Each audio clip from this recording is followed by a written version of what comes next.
Hi folks, we're going to take a look at number 12 from page 226. So in this question here, they tell us that the secant of this angle B is equal to the cosecant of the angle 0.64. Okay, and the other piece of information they give us is that B has to be in the first quadrant, so that means it has to be between 0 and pi over 2. And they want us to determine B. Okay, so clearly there's other answers to this question, but they're specifically telling us that they're only looking for the answer in the first quadrant. Okay, so let's try to draw a picture here, and you see how I always go back to using my diagram to help me figure out these problems. All right, so I know that B is going to be between the between 0 and pi over 2, but let's take a look at 0.64. Well, pi over 2, pi is about 3.14. So pi over 2 is about a little over 1.5. So I know that this is also going to be in the first quadrant. Okay. And the other thing I notice is I've got a secant value equal to a cosecant value. So that's telling me I'm probably going to be working with correlated identities here. All right.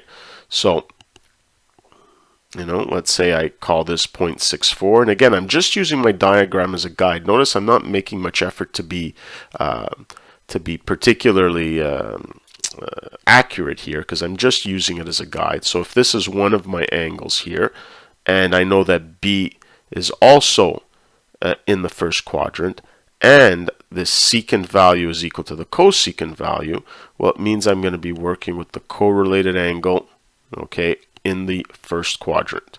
And what is this correlated angle? Well, it's just, this is also going to be 0.64, and I should be working with the angle pi over 2 minus my theta, which is 0.64. Okay, why am I going to use this? Because I know that the secant of pi over 2 minus theta is going to be equal to the cosecant of theta. Okay, so in this case here, 0.64 is my theta, and B is just going to be equal to pi over 2 minus this theta value, which I know is 0.64.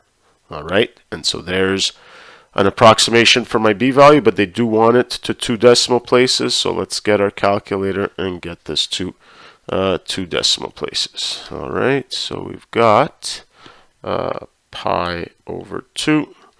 Okay, minus 0.64, and it looks like that's going to be 0.93. All right, perfect.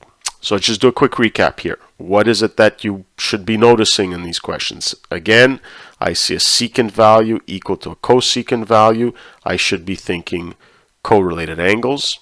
Okay, I know that 0.64 is in the first quadrant, and they tell me that B also is in the first quadrant, so the correlated angles I'm going to be working with are the ones that given by pi over 2 minus theta.